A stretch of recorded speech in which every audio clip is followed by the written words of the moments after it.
meditando na palavra e deparei com um sermão, uma mensagem que eu quero compartilhar com vocês nesta noite.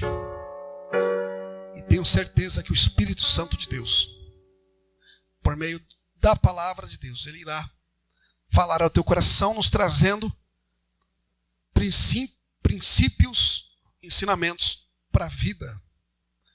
Eu queria compartilhar com vocês o capítulo 12 de Êxodo, a partir do verso de número 11. E depois, irmãos, eu vou pedir também que os irmãos fiquem prontos para abrir 1 Coríntios, capítulo 5 e o verso 6. Porque eu vou linkar os dois textos na mensagem. Tá bom? Então, todos acharam? Capítulo 12, a partir do verso 11.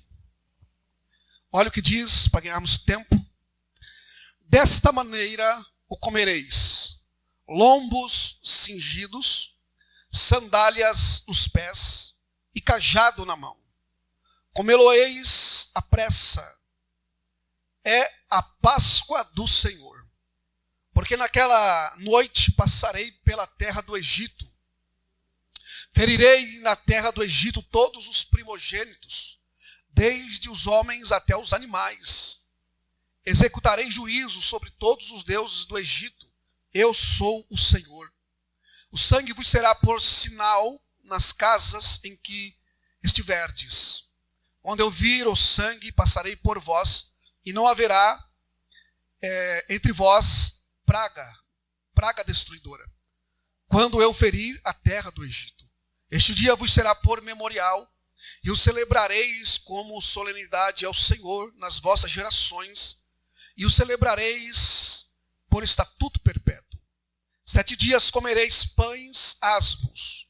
Logo, ao primeiro dia, tirareis o fermento de vossas casas. Pois qualquer que comer coisas levedadas, desde o primeiro dia até o 7º dia, essa pessoa será eliminada de Israel. Ao primeiro dia haverá para vós outros santas assembleia. Também ao 7º dia tereis santa assembleia. Nenhuma obra se fará nele, exceto o que se diz respeito ao comer. Somente isto podereis fazer. Guardai, pois, a festa dos pães asmos, porque nesse mesmo dia tirei vossas hostes da terra do Egito. Portanto, guardareis este dia nas vossas gerações por estatuto perpétuo. Desde o dia 14 do primeiro mês, à tarde comereis pães asmos, até a tarde do 21 do mês. Por 7 dias não se ache nenhum fermento nas vossas casas, porque qualquer que comer pão levedado será eliminado da congregação de Israel, tanto peregrino como natural da terra. Nenhuma coisa levedada comereis em toda a vossa habitação. Comereis pães asmos. 1 Coríntios capítulo 5. E eu vou pedir para vocês que vocês mantenham a Bíblia aberta depois de volta no texto de Êxodo, capítulo 12. Não fechem as vossas Bíblias, tá bom? Mantenham a Bíblia aberta. 1 Coríntios capítulo 5, versículo 6 ao versículo 8. Todos acharam? Ainda tem alguns irmãos folheando, então vamos aguardar, né? Amém? Verso 6 diz assim. Capítulo 5 e o verso 6. Diz: não é boa a vossa jactância. Na verdade seria o orgulho, né? Essa palavra é orgulho. Não sabeis que um pouco de fermento leveda a massa toda? Lançai fora o velho fermento, para que sejais nova massa, como sois de fato sem fermento, pois também Cristo, nosso Cordeiro Pascal, foi imolado.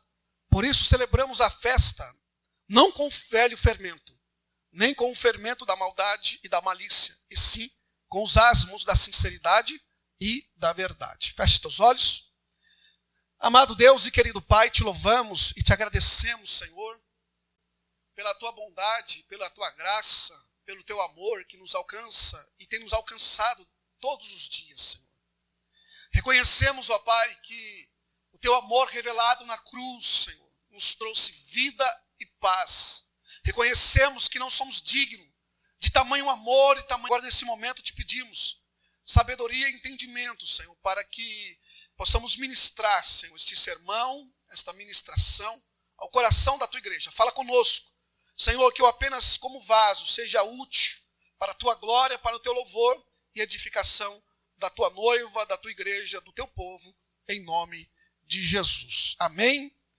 Queridos, eu falei para os irmãos que eu, meditando há uns dias atrás, na verdade, quase umas 2 semanas atrás,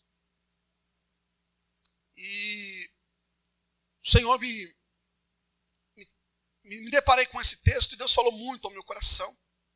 E eu entendi ali que seria uma mensagem, em certo aspecto, para a igreja, porque nós entendemos que antes de a palavra falar com a igreja, tem que falar com o pregador, com aquele que vai ministrar. Ela tratou muito o meu coração e eu achei ela muito edificante para a vida da igreja, para esse momento de ceia. Nós sabemos que o texto que nós lemos, ele fala da saída do povo de Israel do Egito. E quando Deus havia instituído a Páscoa, a última praga, que é a praga dos primogênitos. Todos nós conhecemos essa história. Até que o filho do faraó, primogênito de faraó, morreu por conta dessa praga. E aqueles que tinham sangue nos umbrais, ali aquele anjo destruidor não entrou naquela casa, passou por cima. Por isso que a palavra Páscoa se deu origem por esse nome, que é passar por cima. E nos conta que Deus havia feito uma instituição, uma ordenança a eles. A instituição da Páscoa. E a Páscoa, ela aponta para Cristo, para a morte de Cristo. E também para esse momento que nós vamos viver hoje, que é o momento da ceia do Senhor, que tipifica, a Páscoa tipifica também a ceia. E até porque a ceia também nos aponta para a morte de Jesus. Trazemos à memória, no momento da ceia, em comunhão, a igreja, a morte de Cristo. Então, lá no Êxodo, nesse capítulo 12, nesse tempo, Deus instituiu a Páscoa. E dentro dessa festa, ou dessa lembrança, dessa instituição, dessa comemoração que deveria ser feita de ano a ano, eles também deveriam, nessa semana, comer os pães asmos. O pães asmos é o pão sem fermento. Todos aqui sabemos. E eu queria pregar hoje sobre o fermento. Né? Aqui as mulheres que fazem pães, que fazem bolos, conhecem fermento. Até os homens também conhecem o fermento e a utilidade do fermento. Não é? Todos sabemos, não sabe? E tem alguns tipos de fermentos. E eu fiz algumas anotações para esses tipos de fermento. Eu separei apenas 2, porque acho que só tem 2 mesmo que eu achei. Que é o fermento biológico. Todos sabem o que é o fermento biológico, amém? Tem um fermento biológico. O que é o fermento biológico? O fermento biológico são fungos, que até entendo que seria o mesmo que era usado no antigo Israel, até mesmo na cultura de Israel naquela época. Porque não é o pó químico, não é o fermento químico. Então o fermento biológico ele é um fungo. E esse fungo, no momento que ele é aplicado, ele se alimenta da glicose da farinha, né? E ele se alimenta da glicose da farinha, que cria uma reação também química, né? Que é um gás carbônico que faz com que a massa, no momento que ela está no forno, ali ela cria aquela reação, no momento que ela está no forno, ela aumente. O pão aumenta. Então, é o pão com fermento, o bolo, né? Já nós temos também o fermento químico, que gera o mesmo gás, né, em reação do bicarbonato de sódio, que é um pó também, todos sabem. E esse pó já começa a atuar no momento que a mulher está batendo ali a massa, ele já começa a gerar a mesma reação. Então nós temos esses 2 tipos de fermento que nós sabemos no nosso cotidiano. Não é? E lá, Deus ele ordenou ao povo comer o pão sem fermento.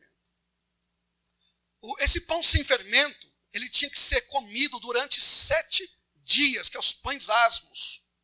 E se tornou uma observância para todos os israelitas.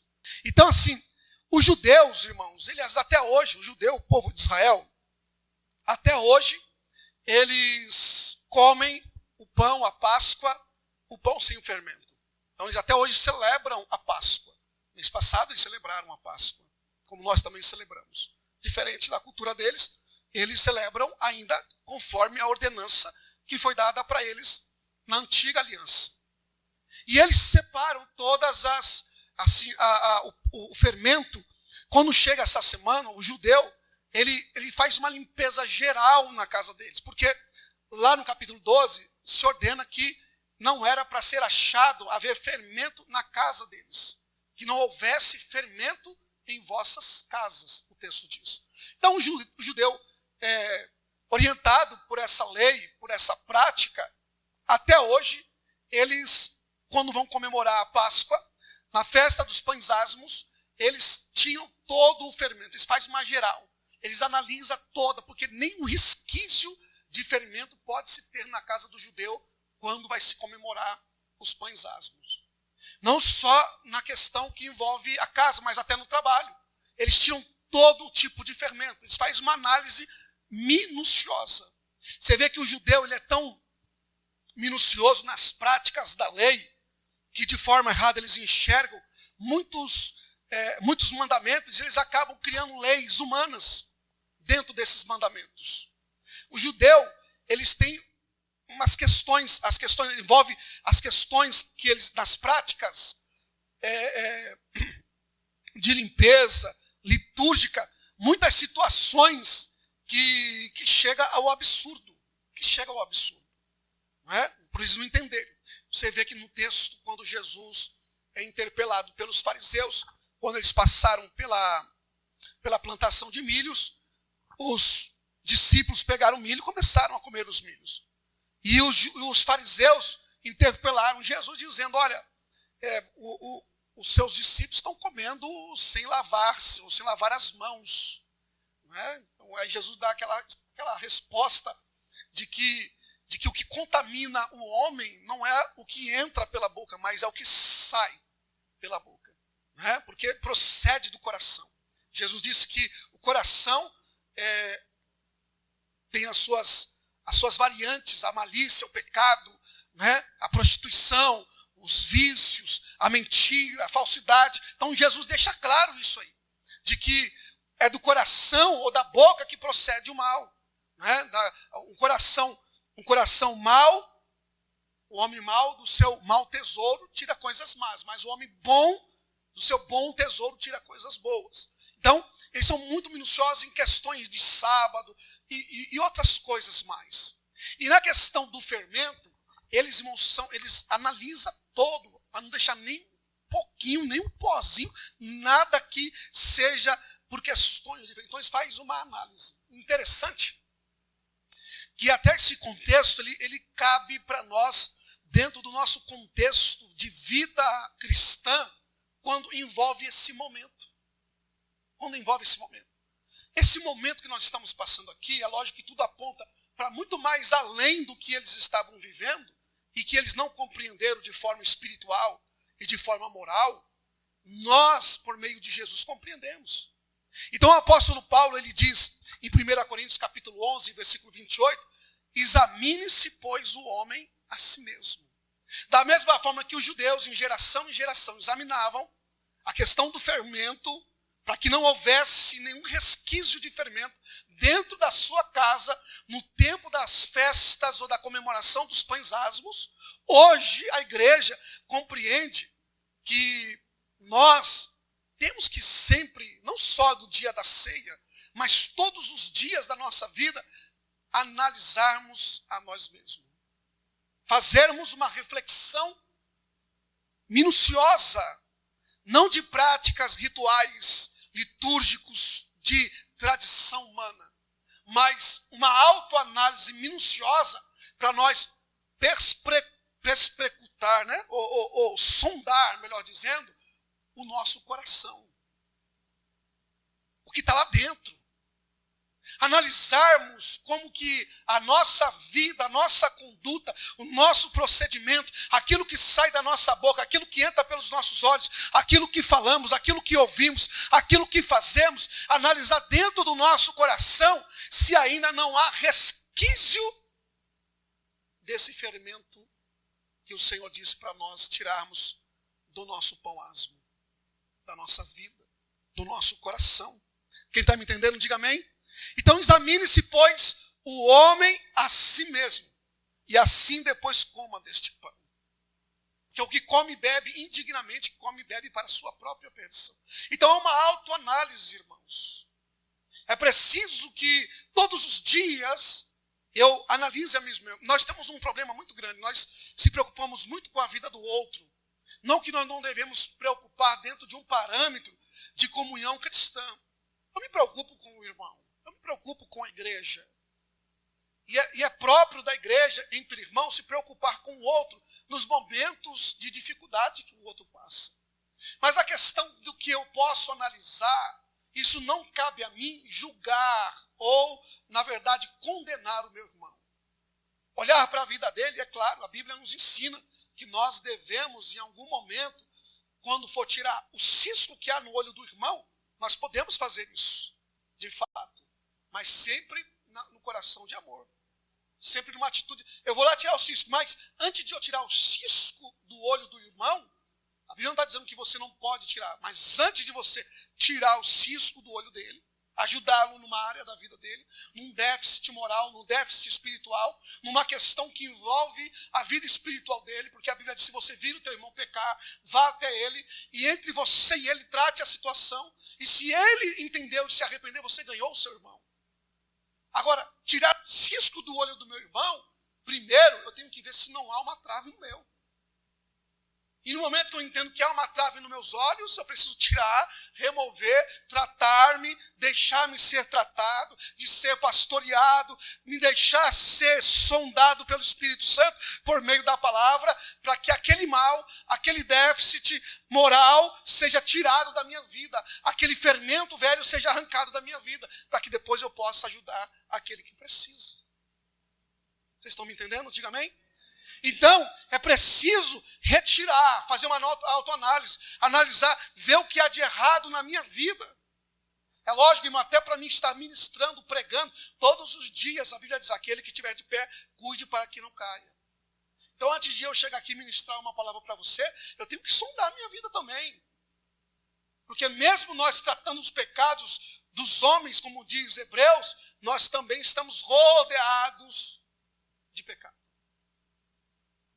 Somos tentados todos os dias.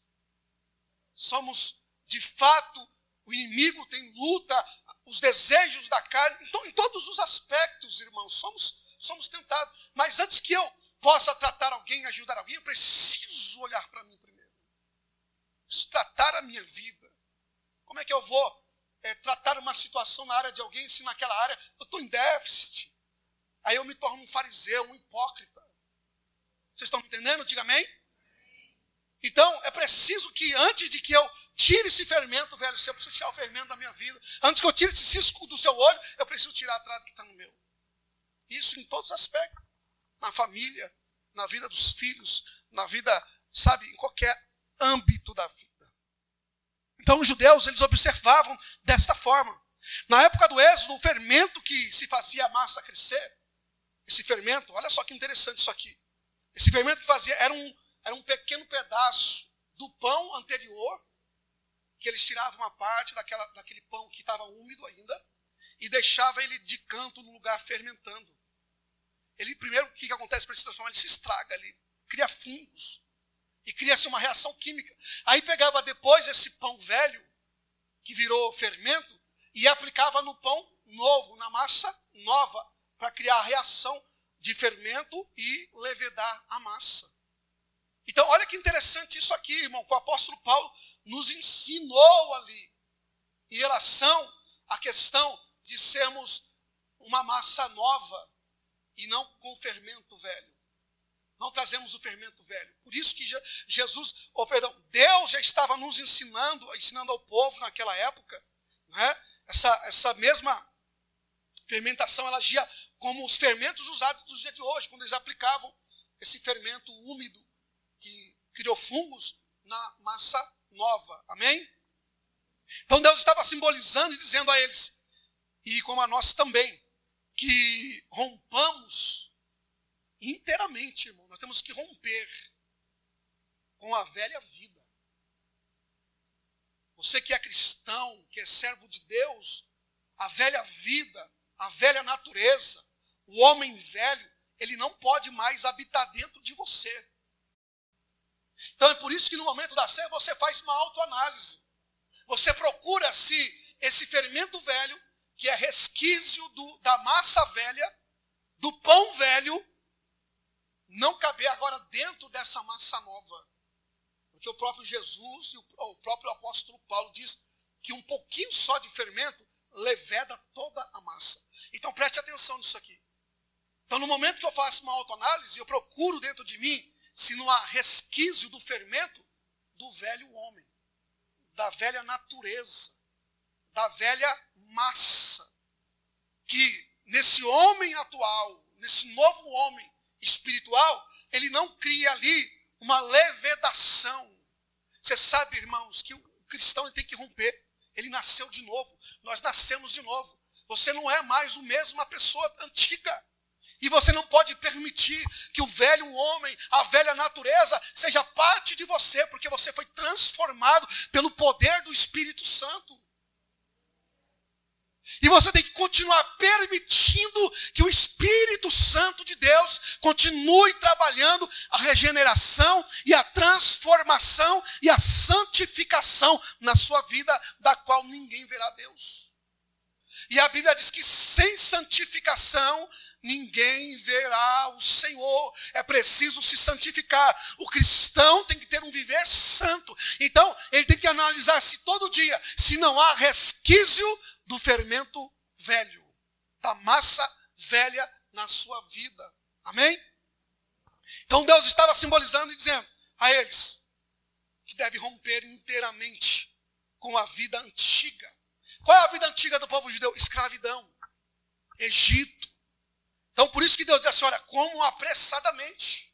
Porque no momento que eu der a ordem, vocês vão ter que sair do Egito. Nós já saímos do Egito, irmãos. Do Egito que simboliza o mundo. E do mundo que simboliza o Egito antigo, a escravidão para o povo de Israel. Nós já fomos livres, não somos mais escravos. Nós somos filhos da livre, da nova Jerusalém, da Jerusalém celestial, não da terrena.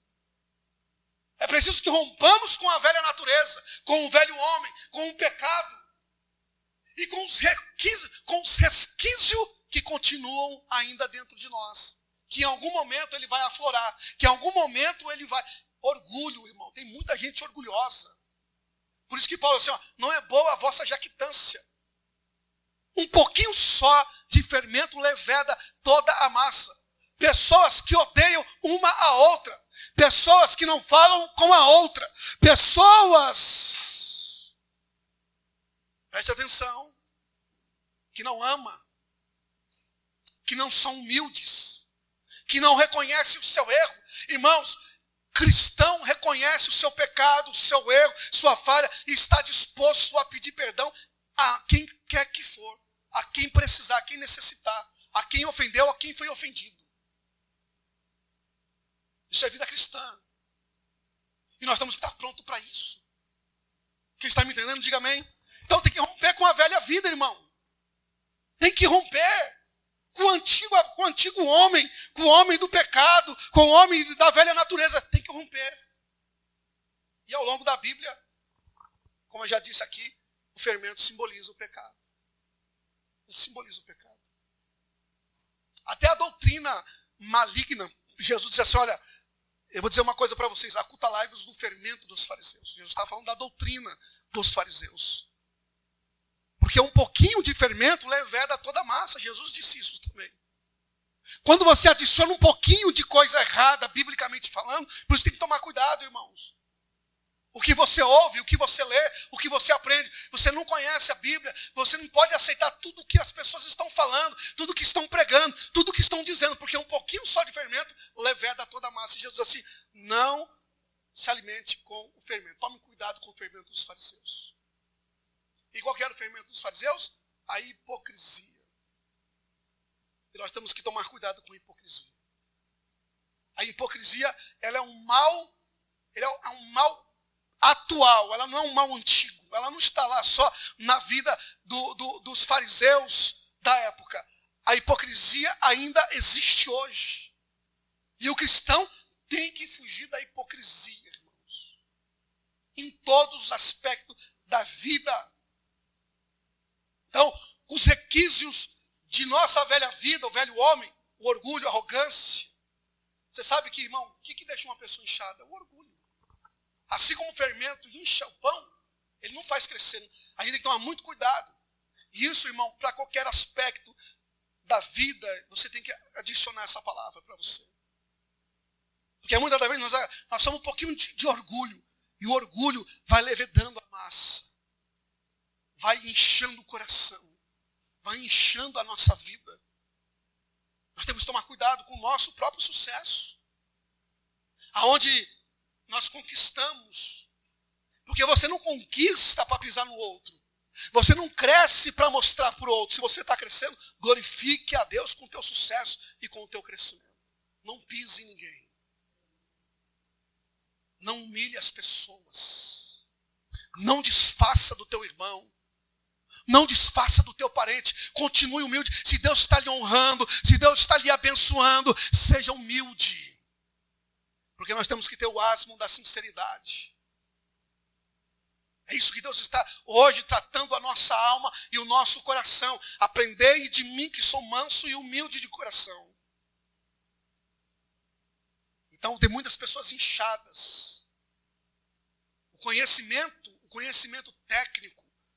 Irmãos, não estou dizendo a teologia, mas se a gente não tomar muito cuidado, a gente fica inchado. Acha que sabe mais que todo mundo. Acha que sabe mais que os outros. E a gente não quer ouvir ninguém mais. A gente não quer parar para baixar o ouvido e aprender na verdade. Ele não sabe melhor do que eu, mas eu vou sentar para ouvi-lo também. Nós temos que aprender assim também. Nós temos que aprender a ouvir pessoas, ouvir conselhos. Ninguém sabe tudo 100%, irmãos. Nós não somos completamente, temos o conhecimento total das coisas. Então, às vezes, nós temos que parar para ouvir alguém. Parar para aprender com alguém. Parar para dizer assim, é verdade. Baixar a orelha, baixar a cabeça e dizer, é verdade, você está certo. Eles precisam aprender essas coisas também. Tem gente que não se humilha, irmãos, de jeito maneiro, arrogante. Não baixa a cabeça para nada. E Deus está dizendo que nós devemos tirar o fermento velho do nosso meio. E para isso nós temos que analisar hoje. Fazer uma autoanálise. Aonde está o fermento velho? Está aqui, nessa área da minha vida, arranca ele, irmão. Tira ele de você. Tira ele da sua alma. Tira ele do seu coração, da sua mente. Extirpa isso. Rompa com a velha natureza. Rompa com o velho homem. O apóstolo Paulo usa essa imagem dizendo, escrevendo aos Coríntios, não sabeis que um pouco de fermento leveda toda a massa? Então que essa noite possamos romper com a velha natureza, com o velho homem. Martinho Lutero, ele diz assim, que ele pensou que o velho homem havia morrido nas águas do batismo. Mas ele se enganou. Ele não morre nas águas do batismo. A velha natureza não morre quando aceitamos Jesus. Porque nós temos que mortificá-la todos os dias. Os desejos, os anseios, tudo aquilo que foge da presença de Deus, eu tenho que dizer não. Se o meu olho escandalizar, me arranca e lança para longe de ti. Não é mutilação, não é automutilação, mas é lutar contra você mesmo para dizer não. Sua mão peca, se a tua mão direita peca, arranca ela. É melhor entrar com uma mão no reino dos céus do que tendo as duas a serem lançadas no fogo do inferno. Parece até antiético hoje em dia falar de inferno, irmãos. Parece antiético, parece, sabe, politicamente incorreto pregar sobre o inferno, porque as igrejas estão pregando só amor, só riqueza, só prosperidade. E quando a gente fala que o inferno não existe, irmão, tem gente que fala assim, não, acho que não, Deus é amor, Deus não manda ninguém para o inferno, não. Mas Deus não manda mesmo ninguém para o inferno. É a pessoa que vai após o diabo e seus anjos. A ideia de Deus, o prazer de Deus é levar-nos para o céu. Deus deu toda facilitou o caminho em certo sentido, né? Toda a condição por meio do seu filho para que o homem seja salvo. Não pelos seus méritos, não porque ele é bom, não porque ele é honesto, não porque ele não rouba, não mata, mas porque ele crê no sacrifício de Jesus na cruz do Calvário. É isso que nos salva. Não é porque você é bom, bonito, não é porque você nasceu na igreja, não é porque você conhece a Bíblia, não é porque você talvez tenha o título de pastor, tenha o título de qualquer área, de qualquer título ministerial. Isso não vai mudar nada na sua vida se você não crer no Evangelho, se você não viver o Evangelho, se você não romper com a velha natureza. Nós estamos na reta final. Jesus está voltando. Então é preciso pregar o Evangelho na íntegra, naquilo que ele é. Irmãos, é tempo de se converter. É tempo de mudar as atitudes. É tempo de mudar o pensamento. É tempo de trabalhar a tua vida, o teu coração e tirar todo o resquício do fermento velho. Ninguém vai entrar no céu na rabeta de ninguém, irmão. Ninguém vai entrar no céu porque é filho de crente, porque vem na igreja. Não vai entrar no céu a não ser pelo caminho que é a verdade e a vida a Cristo. Se não for por meio dele, se você não se agarrar em Jesus, se você não andar seguindo Jesus pelo caminho estreito, você não entrará no céu.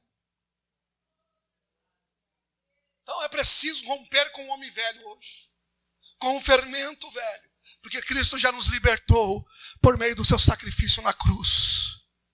Diga amém. Feche teus olhos e curve tua cabeça.